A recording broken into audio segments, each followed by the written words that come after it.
La question, elle est simple. L'Olympique lyonnais doit-il conserver Bruno Genesio? Bruno, c'est juste une question en tant qu'entraîneur, pas en tant qu'homme, je le précise. Il y a eu 6% des sondés nous disent oui, 4% n'ont pas d'avis. Et donc, si vous êtes fort en calcul mental, 90% disent non. L'Olympique lyonnais ne doit pas garder Bruno Genesio la saison prochaine. D'un côté, 1574 votants pour être précis. Voilà, plus de 2500. C'est expliqué qu'il y a quand même. C'est représentatif. Donc, Razik. La fameuse question qui tue. La fameuse question qui tue. Mais c'est une question forcément qu'on doit se poser. Parce que par rapport c'est l'heure de faire le bilan. C'est normal, c'est l'entraîneur principal, c'est lui qui a les responsabilités. On a parlé tout à l'heure qu'il y a eu un problème de jeu. C'est quand même lui qui met en place le jeu. C'est la stratégie, le plan de jeu, le fameux plan de jeu que moi j'avoue qu'en fin de saison je ne comprends pas. Je ne sais pas s'il y en a un. En tout cas, je l'ai toujours dit ici et je ne vais pas me cacher. Voilà, au niveau du coaching, au niveau des choix, des joueurs comme Aouar, comme Gaspard, des jeunes, sur Fekir, sur le positionnement de Nabil Fekir. Mon ami. Votre poulain. Alors, c'est ce qu'on a dit justement avec le tweet, je te coupe là-dessus. Il va falloir parler de la gestion hasardeuse de Genesio pour Darder, Mamana et Aouar, qui ne sont pas mis en confiance par le coach. Voilà, ça tombe bien. J'allais qu'on se poursuive justement Il en parle, Razik en parle. Avec Mamana, etc. Donc forcément, on est en droit de s'interroger sur ces choix-là. Et forcément, lorsque tu es entraîneur principal d'une équipe comme l'Olympique lyonnais, cette question se pose, elle est légitime. Voilà. Maintenant, on va essayer, nous, de décrypter, d'apporter de la plus-value, de la valeur ajoutée, comme on dit. Et ce n'est pas pour, justement, faire de l'anti-Genesio primaire. Ce n'est pas le but de cette émission et ce n'est pas le but d'un journaliste ou d'un consultant, d'un observateur. Ce n'est pas le but. Par contre, c'est légitime de se poser cette question et de dire ça, encore une fois, ce n'est pas être anti-institution OL, ce n'est pas être anti-Bruno Genesio l'homme, c'est s'interroger sur ses capacités à entraîner une équipe comme l'Olympique lyonnais.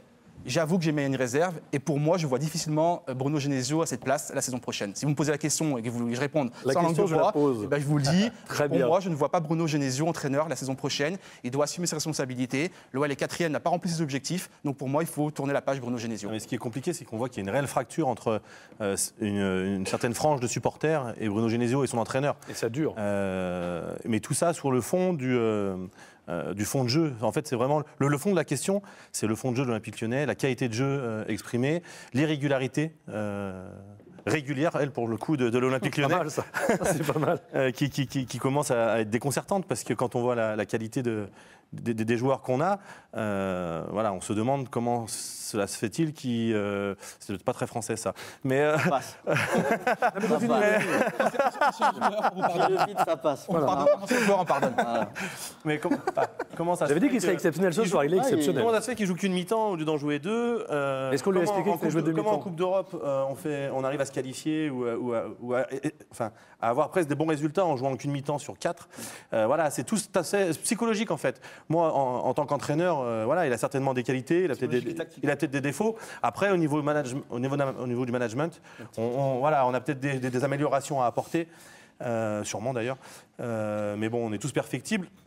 Après, ce que je voulais dire, c'est que, voilà, on le disait au début, c'est que c'est compliqué quand on a peu de références de coacher un club avec les exigences que peut avoir l'Olympique lyonnais. Et pourtant, on peut dire qu'il a vraiment été soutenu par sa hiérarchie, par le staff, par ses joueurs. Après, pour avoir discuté avec certains de ces joueurs, ils m'ont quand même, il y en a un ou deux qui m'ont quand même dit que l'exigence qu'il avait en fin de saison dernière s'est étiolée au fil de la saison. Et la rigueur et la discipline au sein du vestiaire a été moins importante cette année que pouvait l'être la fin de saison dernière. Donc, il peut y avoir une réponse un peu là-dedans, dans le comportement des joueurs. Alors, justement, Bruno Genesio, on va pouvoir en parler des réponses sur le terrain, mais juste avant, il lui arrive aussi quelques petits malheurs hors terrain. Bruno Genesio, je vous propose de le voir en conférence de presse, et quand ça veut pas, eh ben ça veut pas.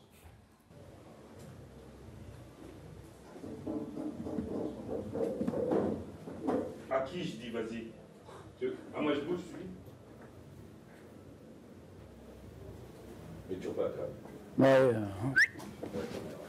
Alors, je précise vidéo gag, là, sur ce n'est pas un montage, c'est une véritable vidéo. C'est un peu compliqué. Juste avant, il a fauté.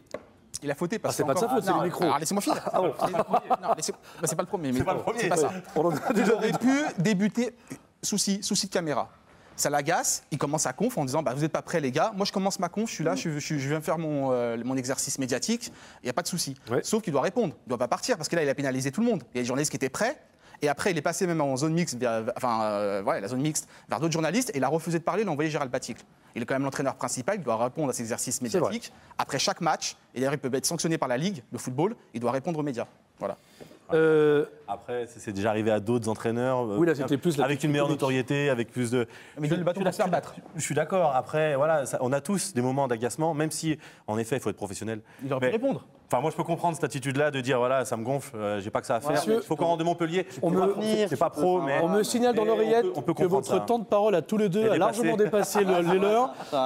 Guillaume et Raled, soit vous me donnez maintenant votre... On connaît le président. C'est pour ça, on connaît Emmanuel Macron, on a plus de temps de parole. J'en peux plus. Soyons en marche. Soyons en marche. Soit vous parlez maintenant de Bruno Genesio, soit on a encore temps de voir une interview de Bruno Genesio en conférence de presse qui nous parle de son avenir. Je peux donner mon point de vue, moi. Guillaume, vas-y. Enfin, je trouve qu'on est dur déjà. Alors peut-être que je suis parti, donc c'est difficile pour moi de m'exprimer, mais quand même, je vis à l'intérieur, j'ai vécu à l'intérieur d'un staff et Dieu sait que c'est difficile parce que du jour au lendemain, une pépite peut vous faire péter à la gueule n'importe quoi. Un joueur principal qui s'est engueulé avec sa femme et là vous avez le groupe qui est en vrac. Enfin, c'est des détails qui, le jour J, quand on arrive, on voit le match, on dit oh, pourquoi il a fait cette composition d'équipe. Mais toute la semaine, peut-être qu'un joueur était malade, l'autre il était moins bien, il a senti quelque chose.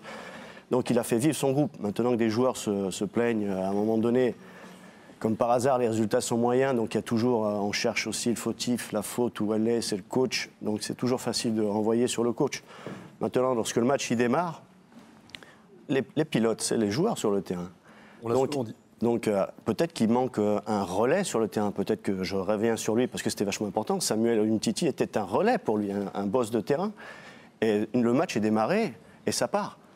Et après, vous pouvez gueuler, ajuster vos tactiques. Si les joueurs sur le terrain, ils ont décidé de faire autre chose, t'es mort. Non, le seul moment où moi je trouve où parfois il a réussi à rectifier le tir, c'est à la mi-temps, où justement ça partait à volo en première mi-temps, il a rectifié parce que je pense qu'il a dû faire quelque chose.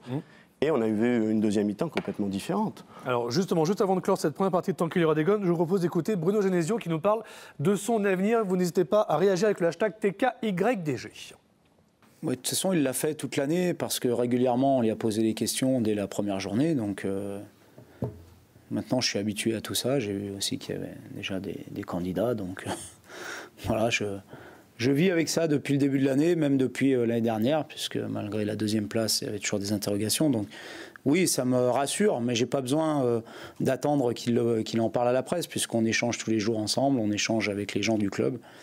Voilà, après, on est dans un métier où on est tenu de tenir des objectifs, et c'est logique qu'on se pose des questions lorsque les objectifs ne sont pas atteints.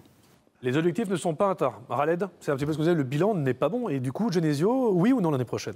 Pour moi, non. Pour moi, non, parce qu'on est quoi, à la 37e journée, on n'a pas d'équipe type, il n'y a pas de fond de jeu. Il y a des joueurs qui sortent du placard, on ne sait pas pourquoi, comme Nkoulou, qui était à la cave complètement, qui d'un coup se retrouve titulaire indiscutable et pourquoi pas bientôt capitaine de l'OL à ce rythme-là. Je veux dire, il y a des choses qu'on ne comprend pas, qui sont difficilement explicables, et il arrive à un moment donné où forcément la responsabilité du coach, elle est engagée.